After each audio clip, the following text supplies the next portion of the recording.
Good morning and welcome to your Daily Game Face. I am Dr. Kim Lannon here with Lou. I'm here. Lou, who is tired today. I am. I'm tired today. We should have some coffee. Then I'll have to go to the bathroom in the middle of the show. Oh, well, thanks for sharing that for all of the listeners. They appreciate that. That's okay. I've had that happen, as we know. I think they all can relate. I think we all can relate. So, Anyway, good morning. Good morning.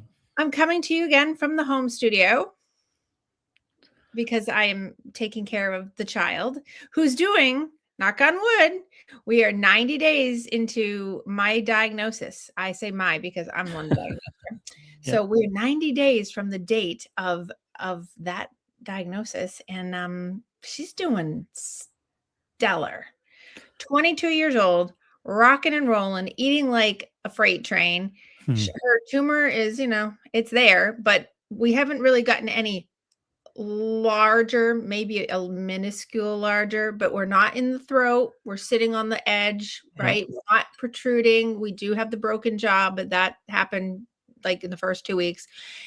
Her acupuncture, I'm swearing by the acupuncture. I was going to ask how that went. Yeah. The acupuncture, well, it's continuing. Like we do 2 treatments a week, midweek and Saturdays.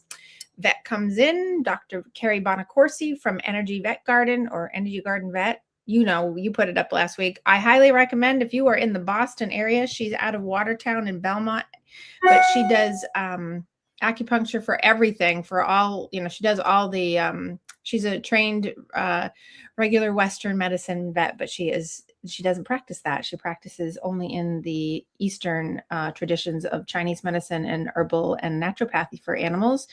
And she's fantastic. And I swear to God, the acupuncture makes my lovely little child who's 22, we got it going on. It's pretty wild. I'm pretty all in. I've always been fascinated by acupuncture. Yes. And she calls it sometimes, because people have been asking me, how do you do it? Because, people said, do you sedate her? No, you don't have to sedate her. So in the morning when she's here on Saturdays, it's easy because she's laying usually in the sun. So she just goes in and goes pop, pop, pop, pop, right down her like different points. Right. Yep. But on Wednesday evenings when she has it, well, that's kind of like playing whack-a-mole. So she calls it the flying needle technique, which is she walks by and does it's like a drive-by. It's like, she's always on the move because it's evening, so it's pretty funny. And so then she leaves them in for about 30, 35, sometimes 40 minutes and whatever. And Echo notoriously gets at least 2 or 3 out of her body. They're teeny, I was going to say, tiny. She gets the center point, the where the head, the crown chakra is, where it's the calming point. There's not been one time in all of the time she's had 8 treatments, and there's not been one time where she's kept it in longer than maybe a minute or so. We just chalk it up to, she doesn't need to be calm. She's already calm, so she doesn't want it, so she puts it out. So it's pretty funny because she never keeps that one in. So that one's funny. But all the rest are. But she's doing great. And I mean, knock on wood again, but good to hear. Yep. Yes. I mean, it's still that anticipatory grief because I watch and I have those moments, of course. Yep. And I also belong to a couple of feeders on social media of feline carcinoma. It's actually a big thing because it's one of the least researched for a variety of reasons, which I think I've talked about. And if I haven't, say, but it's because it has human impact. So they don't want to do the research because then they have to translate it over to humans because we're so genetically aligned. And interesting. And so it's a longer story than that. I'm simplifying it, but that's basically the end of the thing. It's a money issue and whatever in terms of how it ends up being for how it implies things for humans. So they don't do the research on the animals, and I mean about the animals, not on them, but to get it cured. So now I have like another new mission in life. As you know, I keep up I pick up these good missions in life and think, well, there's an area of deficit. Let me try to fix it. Right. So now I have a new thing. So squamous cell carcinoma of the jaw. Well, it could be anywhere. Right. So like I didn't cure it, but I helped my vets years ago, helped Sophie before she passed a couple of years ago from a very rare osteosarcoma on the side of her body. And they were like, no, there's no treatment. yeah, I found treatment. And guess what? It cured her. But we're not going to get a cure in this one. I'm not Yep. foolish, but she's 22, but she's not like a 22-year-old. Like all my vets are like, she's just an amazing cat. Right. But also the fact is that, she's got a pretty aggressive cancer. And the fact that we've gotten 3 months and they said we would have 2 weeks. Yep. Cheers to Echo. Mm-hmm. It's all good to hear. And she's happy as a clam and shit. She's so happy, purring, loving life, eating. She can't do her chicken pulls off of like the bone anymore. So now I'm blendering everything and she loves it. She can't wait. So we're, thank the divine of all the universe for giving energy out to the world for all the good. And people have been giving good wishes and all those things and ask about her all the time. So I want to make sure that I said thank you. So moving along, I wanted to make sure 2 things about this. I have sent out a whole bunch of flyers. How old school is that? A whole bunch of postcards to people to invite them to the Women's Retreat Weekend for Rest, Restore, and Rise that I'll be hosting up in New Hampshire. There it is on the screen. So it's a weekend that's a retreat for women. I will be doing other retreats for other people, men and also couples, and also just kind of a combo pack. But it's November 6th through 8th. Early bird special right now is $999. It's pretty inexpensive given that most places for a whole weekend are about $2,500. So it's available right now for 10 spots. I have a few people from last week that have signed up, so I'm excited. So we still have plenty of room and we have plenty of time. Beautifully appointed rooms, a wonderful curated breakfast every morning that's farm to table. It's at the Inn on Golden Pond in Holderness, New Hampshire, next to the Little Squam Lake. If you're interested in reserving a spot, you can email me at kim.lannon@yahoo.com. You can call me or text me at my number that's on the screen. I will also be putting up in the next week, hopefully by the time we air next week, the new website for my entire workshop and retreat weekend will be up and running and completely full on. So you can actually go there to register as well. But it's going to be an amazing weekend for women to come and nourish your body and calm your mind and reconnect your spirit. And there'll be massage and nutritional guidance. And we're going to do some nature walks and some cleaning and cleansing circles and Reiki and energy work and meditation. And it's just going to be a fun-packed weekend starting on a Friday evening as a meet and greet and kind of get together and then end Sunday midday. And it's going to be fabulous right in the beautiful time of year up in the almost White Mountains and very close. And it will be fabulous. And I ask everybody to come on over and sign up and come join us. It'll be so much fun. And you get a good little goodie bag, which is actually better than a goodie bag. It's a nice pampered basket, which will be in your room, etc. But it will be fun. A pamper basket. Nice. It's a pampered basket. Yes. Yeah. You should get Janet to come. Yeah. I don't know how that would work. No. Is that a no? Okay. Not her pace. Oh, it's too slow. It needs too slow. Yeah.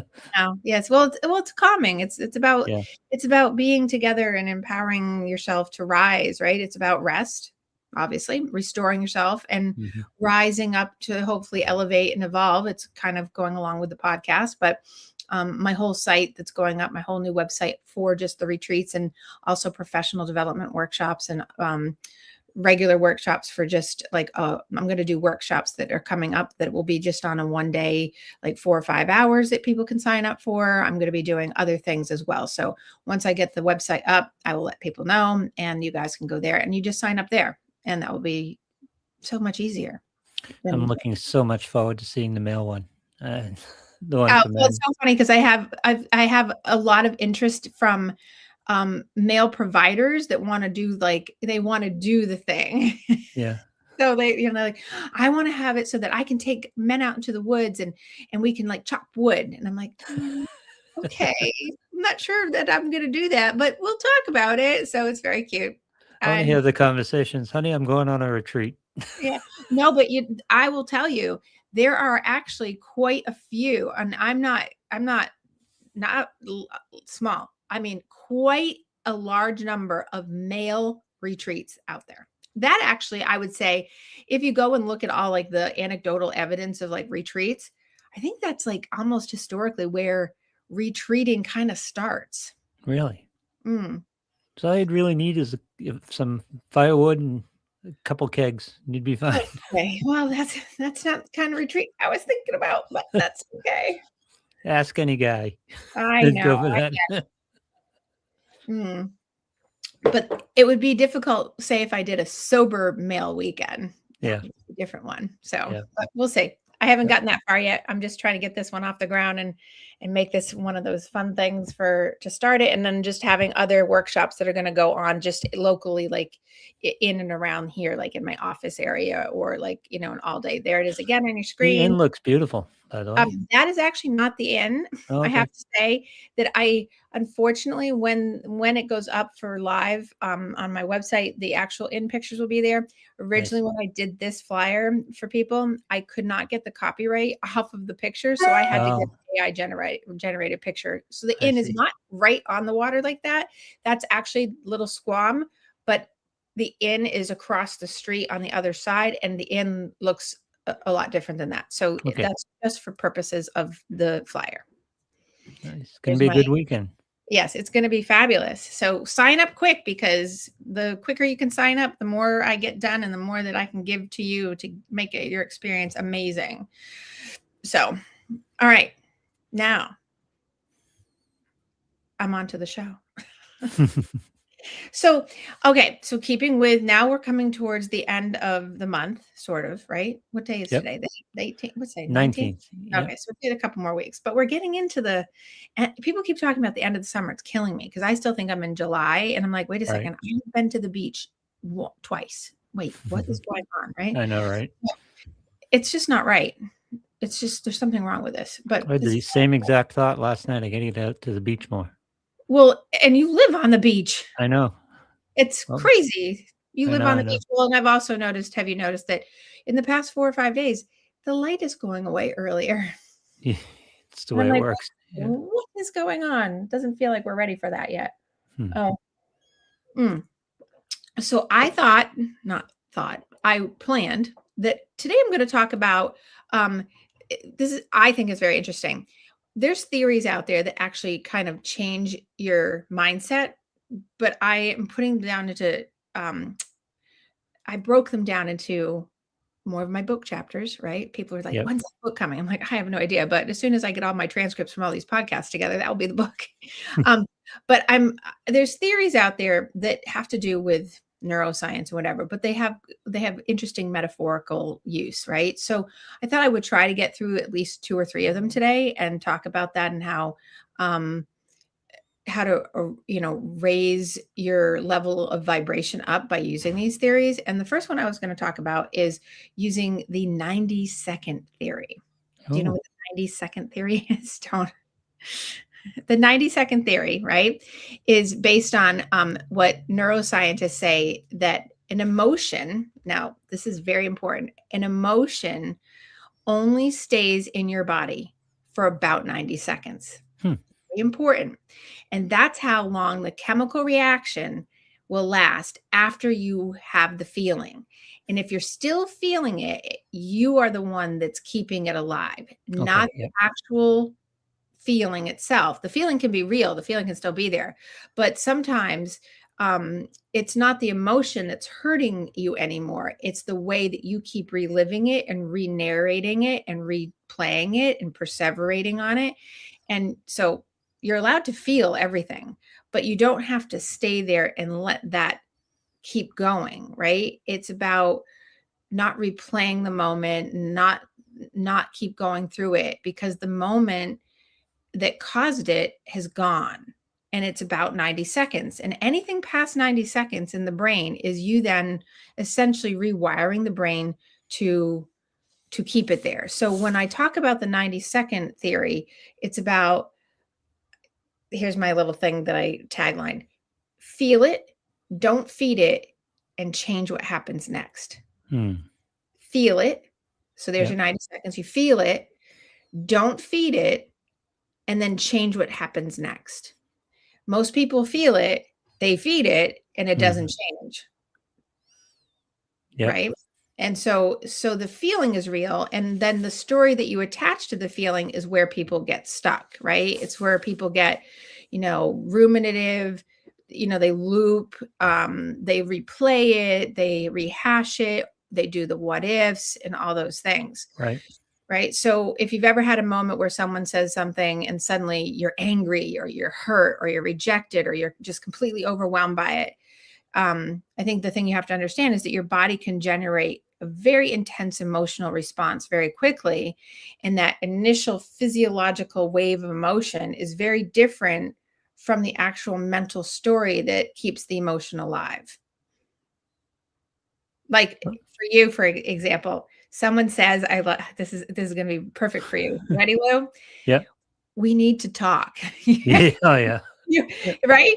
Yep. When you're immediately, I know for you, when someone says to you, "We See need me to on your way talk," out. your body goes into a Yep. reaction. And then I have an interrupter. I'm sorry about that, everybody. Oy. It's people in the background chiming in. Yep. Thanks.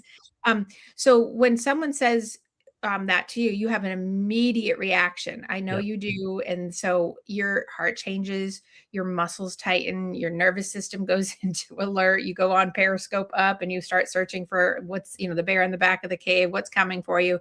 Yep. And then immediately when that happens, your brain starts writing a story. The brain actually starts simultaneously writing the story, but I'm just kind of breaking it down. Right.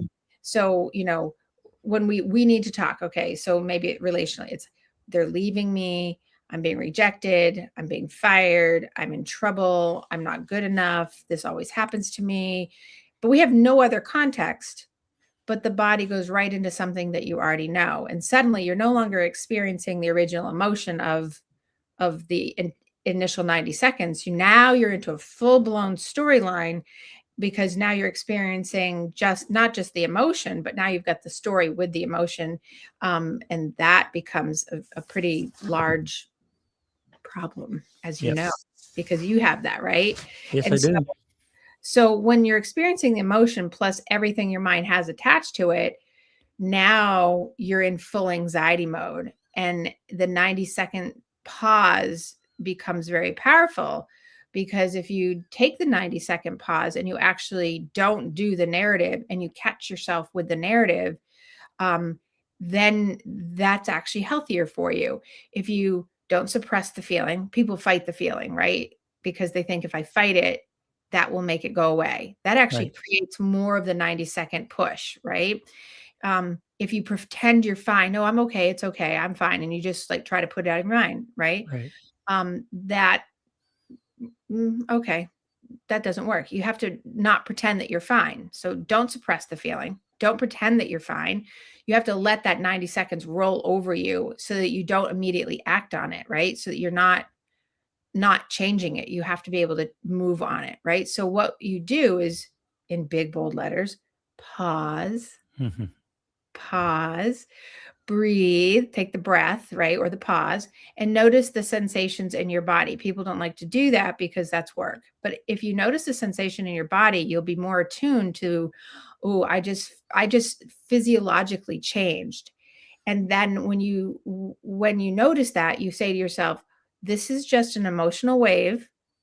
And I know it sounds like cheesy because people and oh, here we go. But no, it's an emotional wave. We do this all day long. But if you acknowledge this is an emotional wave and I don't have to make a decision in the middle of it to do anything, there's a thing about reaction versus response. Right. So it gives your nervous system a chance to settle before you actually respond.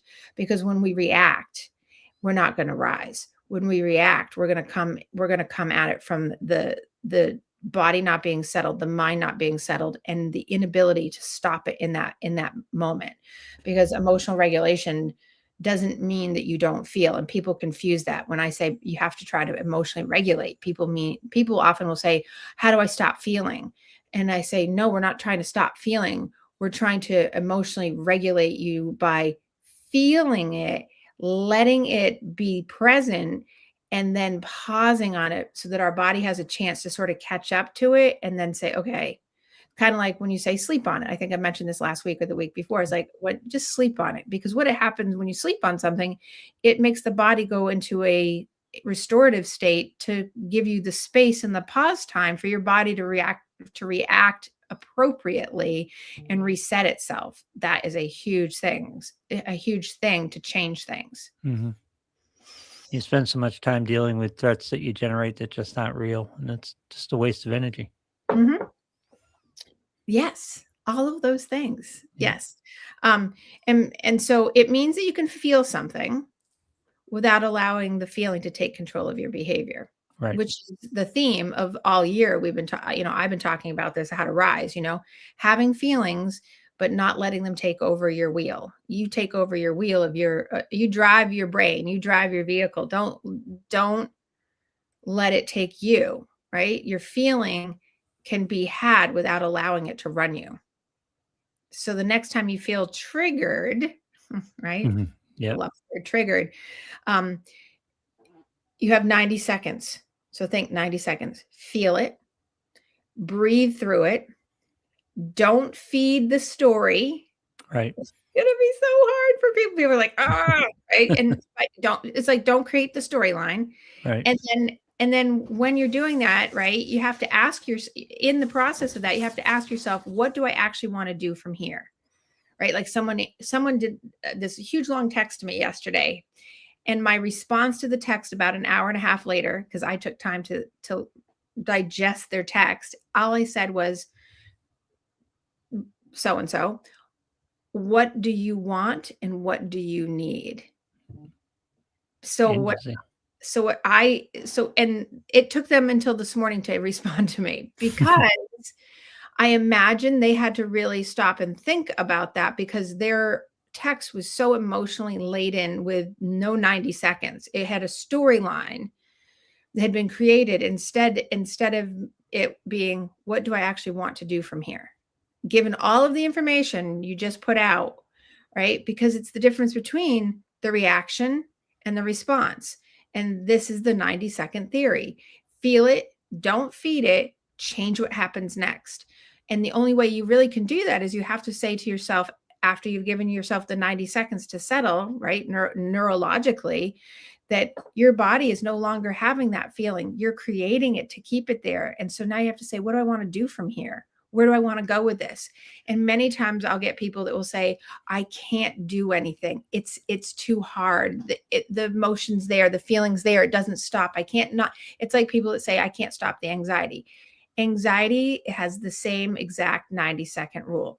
Anxiety, it gets a storyline created around it. And when I say to people, you have more control over this than you think, and people are like, no, I don't. Yes, you do. Yeah. Because you actually have to ask yourself, what do I want to do from here? Where do I want to go from this? What do I want it to look like? People don't ask themselves that question. They ruminate and sit in the shit. They can't get out of fight and flight. Right. Because they've now gone beyond the 90 seconds and created a Yep. storyline. The Yep. narrative has been created. The catastrophe, the future forecasting, the what if, oh my God, blah, blah, blah, right? I call it, everything is Mount Kilimanjaro instead of a speed bump. Yep. That's the brain barking. You're not your brain. Exactly. Rise above it. Exactly. Yep. So that is the 90-second theory. And hopefully people learn from that as a rise moment, kind of like as a summary to some of the things I've been talking about. The next theory I wanted to talk about, unless you had anything else on that one, No, I'm good. is I love this one, the sunflower theory. Oh, I have a very good friend, relative / wonderful person in my life, who I'll just call Heather because her name's Heather. But she loves sunflowers. I love sunflowers. They're beautiful, right? But whenever I think of sunflowers and her, I always think about the sunflower theory, right? And that's when your mood will drop. Like your mood will drop and change, I should say. Drop, like it will change from being not so feeling good or not so happy, right? I'm doing this in order. So like if you have a 90-second issue going on, right? Yep. Your mood, if you go outside, right, and you turn your face toward the sun or the sky for 60 seconds, and you close your eyes and you take a few nice slow breaths and let the natural light just hit your skin, like just have a Yep. moment or so, right? It may seem simple and, again, cliche and cheesy, but your body neurologically, it's big neurology today, neurologically understands that sunlight will help your brain calm down and it will reset your nervous system. There's such good, real, true research around nature therapy. But when we talk about the sunflower theory, we're really talking about it's like giving yourself a small little dose of energy. It's giving you a small way to pause, going back to the 90-second theory, right? It's a small way to pause and breathe and start again. And you don't need anything else. You don't need money. You don't need to go to a workshop. You don't need a retreat, right? It's not complicated. It's because the moment of light and just the stillness and the ability to just feel it on you and take it in and just, I mean, I literally say after the show today, just go outside for 60 seconds and just look up to the sky. You don't even have to look at the sun. I mean, obviously, please don't look into the sun, but you just put your face up and just reach up with your face like a sunflower. Sunflowers open to the sun. If you've ever noticed in the daytime, they are open up to the sun and facing. When the nighttime comes, they close in and they go to sleep. They protect themselves, right? So when we have the sunflower theory in play, that's one way of resetting yourself and being able to raise your vibration and being able to move it and elevate it up the scale so that you feel the neurological effects without actually having to know science about the neurology of or the neuropharmacology of sun. Because when you think about a sunflower, it just naturally turns towards the light because it doesn't spend its energy chasing darkness, No, right? profound. I thank you. Thank you very much. Yeah. Right? It doesn't, right? Right. It does not, it spends zero energy. If you go out, I had this beautiful, I always have these random sunflowers that grow in my garden. I don't plant them. They just show up every year in different spots, right? And I Nice. always am fascinated looking at them. One, they attract my hummingbirds like crazy. They also attract monarch butterflies like crazy, and they attract the bees. So they have a lot of interesting pieces to them. But when an actual sunflower turns towards the light, I always think about, God, it never spends any time chasing darkness. It only spends time facing the light, and it has that, that bright openness to it, right? And so I think although you said it's profound, what I said is there's a very big psychological lesson in that, because sometimes we become so focused on what isn't giving us the nurturing. We focus on what isn't giving us what we need, that we spend all of our energy trying to turn to something different or trying to find something and jump to the next thing and the next thing and the next thing. And, we chase things that don't show up for us. We chase things that don't work. We keep explaining ourselves to someone who maybe doesn't listen. We obsess over being rejected. We replay conversations. We ask all kinds of questions to ourselves of like, we'll call them the darkness, the negatives. We spend time in that. And if you're a sunflower and you're in the sunflower theory, we don't chase that. If you're chasing that, you're not being like the sunflower. You're not resetting yourself. You're not out there gaining the energy from the light side, the bright side. You're not raising your vibration of your energy up to rise to make yourself have your best day. So like I asked in the other theory, you'd have to ask yourself in this, what do I need to do to make this happen better for me today? Do I need to go out and stand in the sun? Do I need to go for a walk? Right. So many people will say, what do I need to do to make them understand? What do I need to do to, why does this always happen to me? People ask those questions. Those aren't the right questions. Those are the questions that lean into the darkness. But what if we question, like, how do I get the sun to turn toward me? How do I get the light to come to me? Where's my light? Where do I go? If I have a feeling of the or something anxiety provoking or something that was like stressful, right? I think energy is finite. Go find it quickly, right? Sometimes if I'm in my office, not this office, but my real office, there's stairwells. I literally will go up and down the stairs, walk outside, go down the very long driveway to the end to the garbage and come back because there's tons of sun. And I'm like, oh my God, this is how I get it to turn towards me. It's just a moment. It's just a break in time where I get a little nature, I get a little movement. But the question is, I'm saying, where's my light? I need to have a little light because whatever just was going on was dark or it was heavy, right? And so I don't want to carry that because energy is finite. I want to create the more powerful energy, and dark energy can be very powerful if you let it, which is negativity, right? Think about dark Yeah. energy. It's just negativity. But It's if you threat generating, yes. it's very threat generating, and wherever you can continually place your attention, your emotion will follow. So if you're following the darkness, and I'm not talking about like Satan and I know Yeah. people be like, what kind of darkness? No, this is just negativity in life, right? So if you are continually placing your attention on your emotional energy that's negative or dark, it's going to keep following you. um and so the sunflower theory isn't about ignoring things. It's about learning to stop making darkness your primary source of orientation. It's making it so that you are not focusing or hyper focusing on the downside, the darkness, the punishing side, the deprivation side.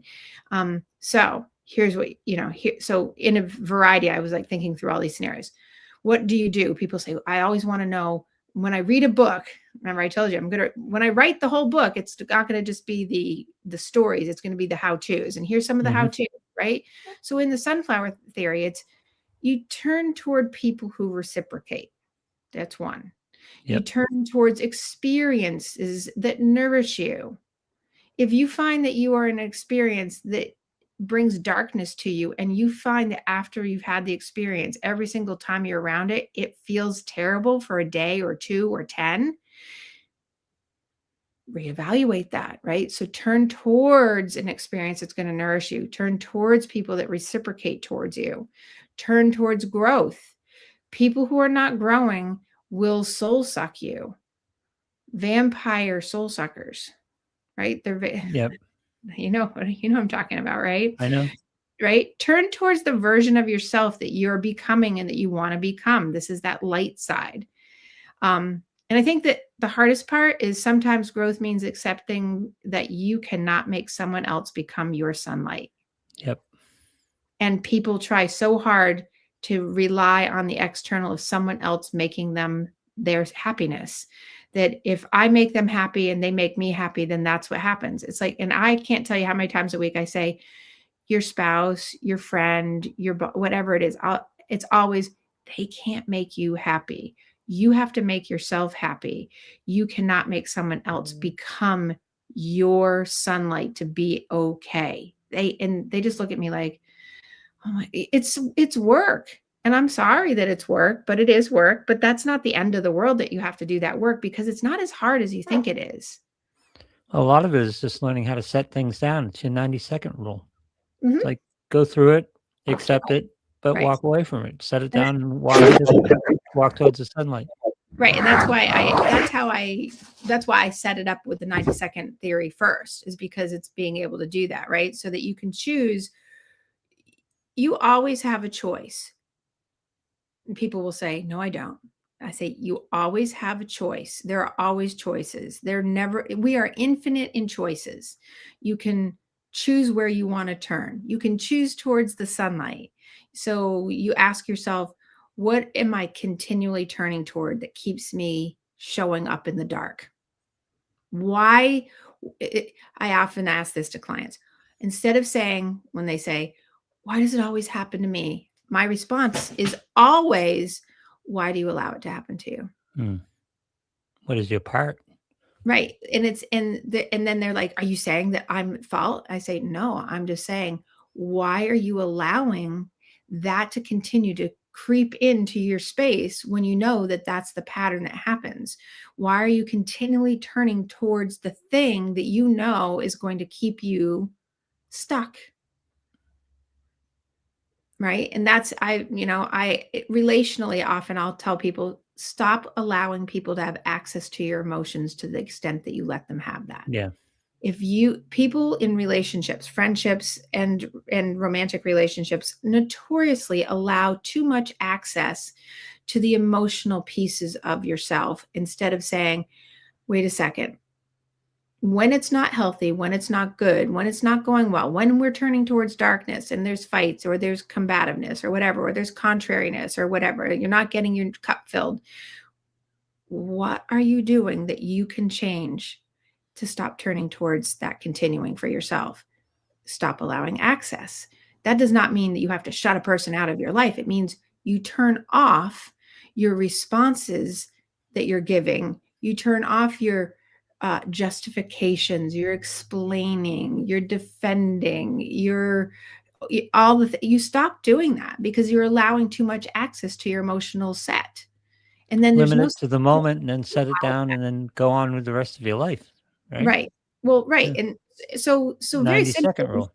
Yeah. right. So very simply, in the 90 seconds of that, if you can make it into 90 seconds in those cases, it's your question is, what would happen if I turned toward the light instead of the dark? If you can see it metaphorically, right? Yeah. If I put my face in the sun instead of putting my face in the sand, what would change? Everything. And the hush comes over the room. Yeah. Yes, right. Because sometimes healing isn't about getting someone else to change, and people work so hard on getting other people to change to make themselves happy because they think that if the other person, if they work really hard to get that other person to change, that will make it better. But you can't get someone else to change, and people spend so much extra time in their lives trying to get other people to change because they think if they can get the other person to change, that will make them happy and everything will be fine. I Right. mean, there's a huge Broadway musical that's, it's funny because it's about like, I love you. I love you. I married you. Now change or something. I can't remember what the name of it is, but Hmm. it's something like that. And it's pretty funny. And I think I saw it at one point, but it's got that whole premise to it is like, I love you. I love you. I love you. You're perfect. Now change. Yeah. Exactly. Right? Yeah. I Yeah. think that's the name of it. So, but it's I love you, but now I found all the things that are in the darkness that I don't like. And so I don't need to change, you need to change. No, it's you need to limit your access to if you want to stay in that friendship, if you want to stay in that whatever, you got to figure out how you're going to show up. Yeah. And control your focus on it. Right. Yeah. So, and to your point, I was going to say sometimes healing begins when you change what you face. If Yep. you change what you're facing, if you're facing the sunlight and your day is like the intention of my day is to have lightness in it. I woke up this morning with positive energy for Echo, positive energy for my day. My new website's coming. I have 2 new websites coming. One for my, it's like, what am I changing in terms of what I'm looking at and facing? Am I going to be turning towards, ugh, or am I going to turn towards the light? That doesn't mean that things come up that are heavy and hard and dark, but I'm still going to try to turn towards the light because I got to figure out how to move through them. But don't give it more energy than it needs to have. Exactly. Yeah. So going back to my profound statement that you said I made, right? Exactly. Okay. So anything else on the sunflower theory? Because I No. was going to go to my third. I have other ones, but Face the sun and not the darkness. face the sun and not the darkness, and making sure that you understand that you have to find experiences that nourish you. I think that's so important. Really finding those things, um, and just stop looking for your primary spot of like getting your energy is not the negative stuff. People get Mhm. their cup filled a lot through negativity, especially if they're around toxic people or people that are narcissistic or people that are um, have some attachment issues. They will find that, and it's unfortunate, right? Um, anyway, okay, so my last theory of today for rising is called the unfinished room theory. Ooh. Now, these are all theories, by the way, you can look up, but I've built upon them so that because they apply to the rise, right? So everyone you meet builds a room. Now, if you're watching, you see me air quote that. If not, I'm air quoting that. Everyone you meet builds a room inside themselves, Right. right? And some leave it warm and complete. Others leave it halfway done with things broken and messy inside. Even after they're gone and they abandon that particular room in their head or that time frame, right? We'll talk, that room Right. can still affect how you love and trust and attach and be in the world. And so the lesson is that you don't have to live in the mess that's left behind in your room, which is your head, right? We'll use that. You have to be able to clean it up, fix it. I hate the word fix, but we'll use that loosely. Even rebuild it in some way. And the part that's unfinished in the house, the unfinished room of the house, is a space that's still yours to do something different with. You can decide what stays, you can decide what goes, you can just, it's basically how to redecorate your brain. Yep. So it's how your house feels in the end of your day is important, because it's about being like taking your unfinished room and going like, what am I going to do? I'm dropping things underneath me off my feet. I have no idea what I'm doing. It's about taking that unfinishedness and imagining redecorating it essentially. So let me give you a walkthrough on that one. No pun intended. A walkthrough.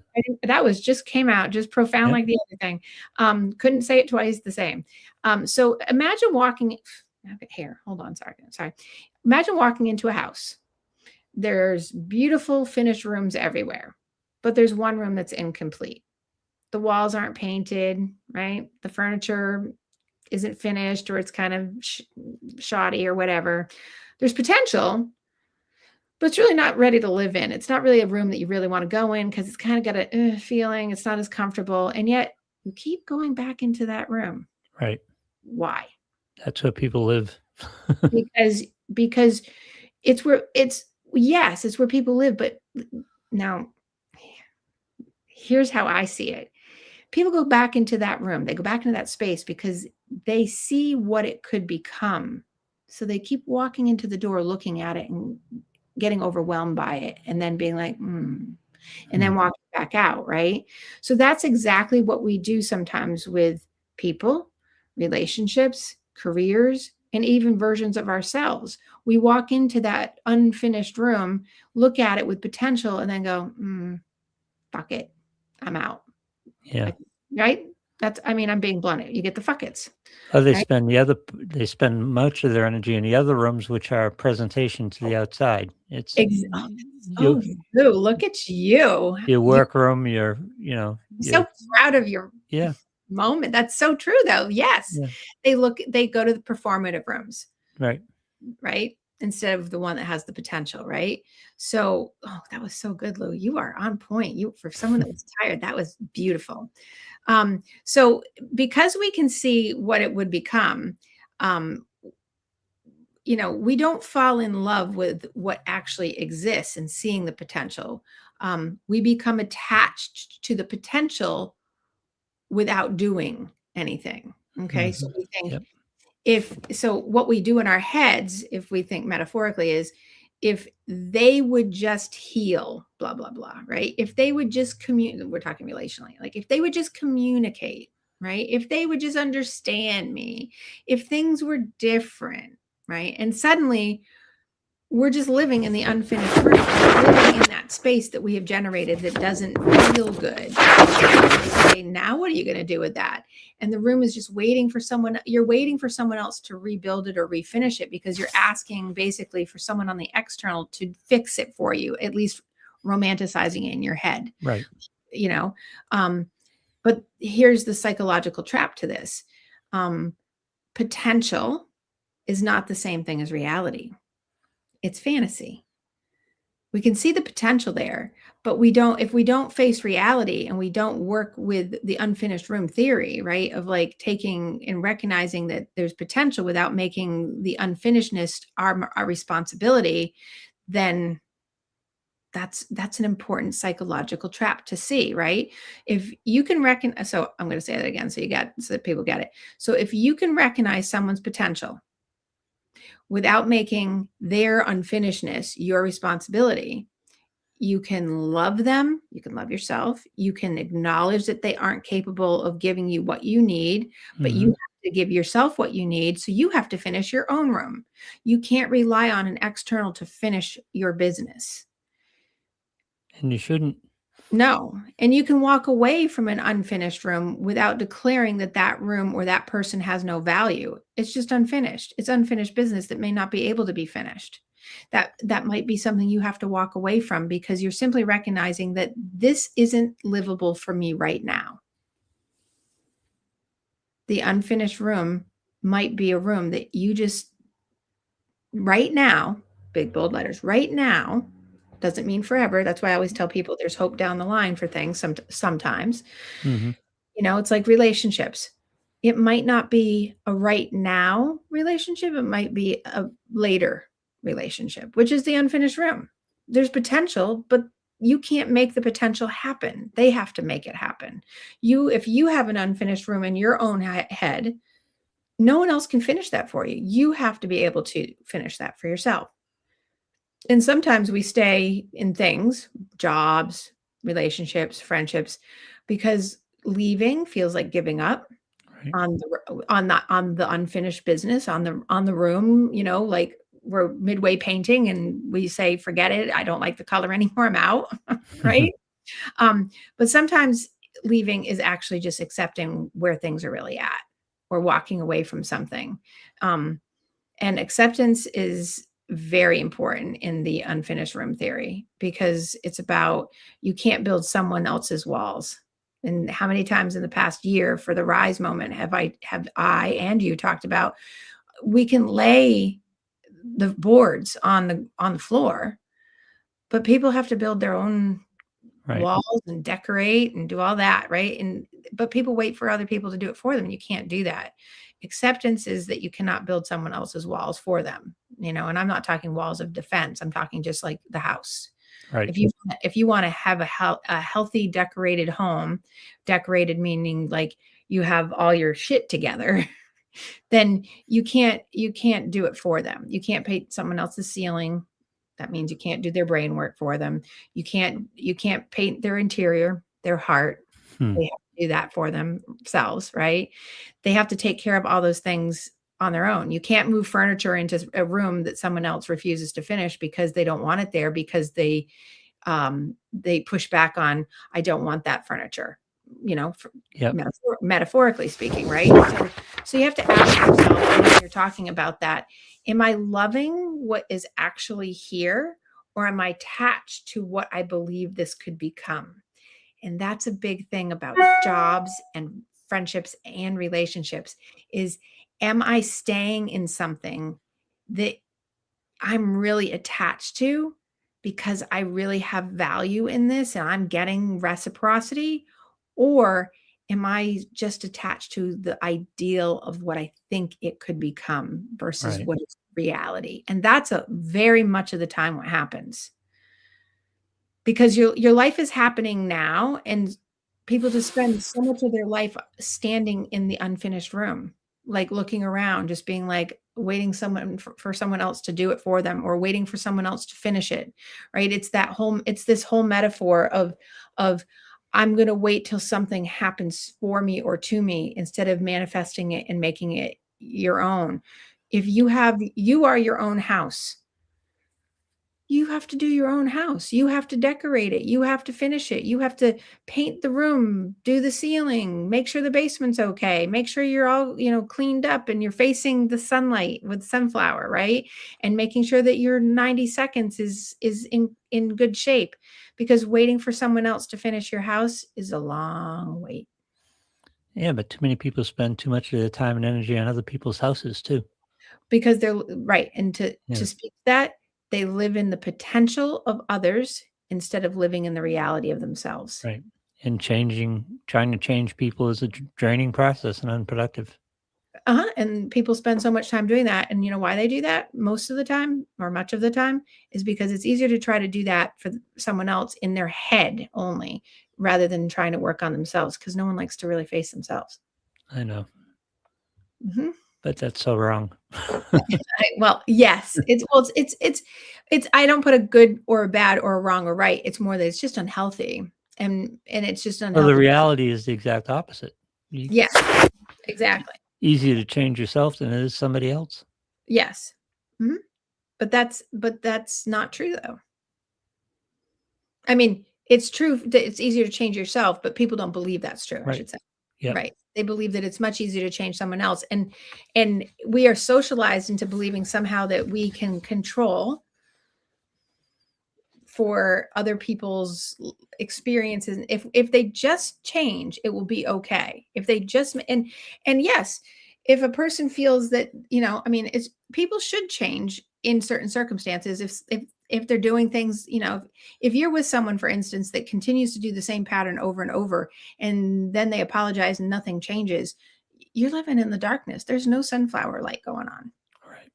You're allowing them to access you too much in terms of how they're impacting you. So that means you have to create for yourself. You can't wait on them to change. You have to move your life forward. That whatever happens with them is not your problem.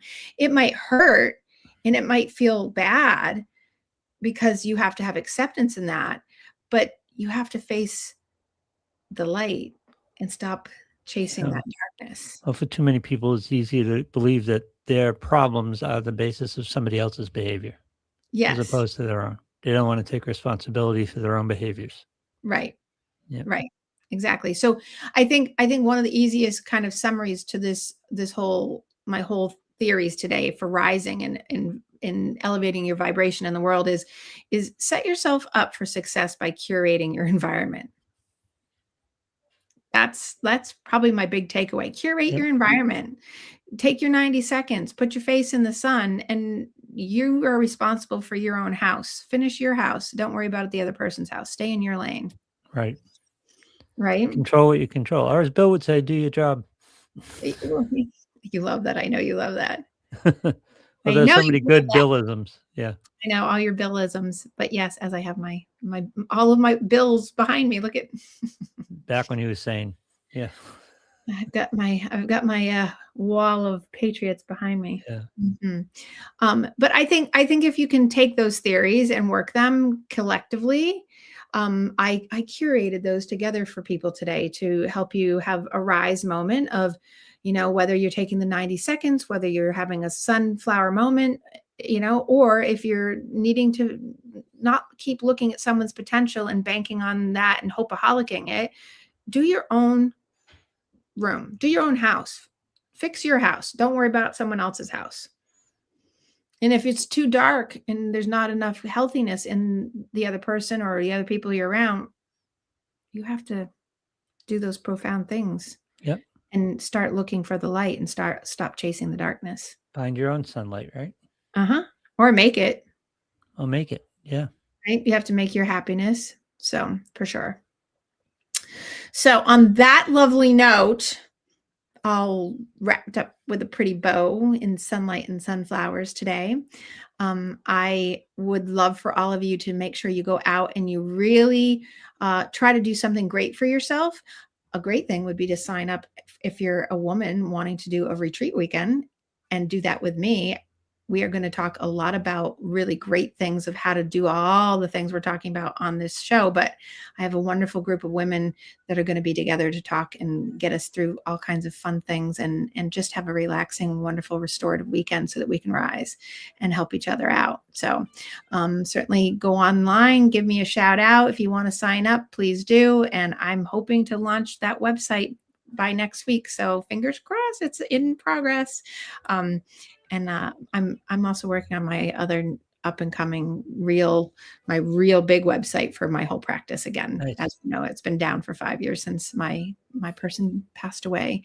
So it's time for it to be put back up and rocking and rolling. So things that are in the light. Nice. So, all right. So everybody have a fantastic week. Go out and do something fabulous for yourselves and for others if you can. But remember, you're in charge of your own house.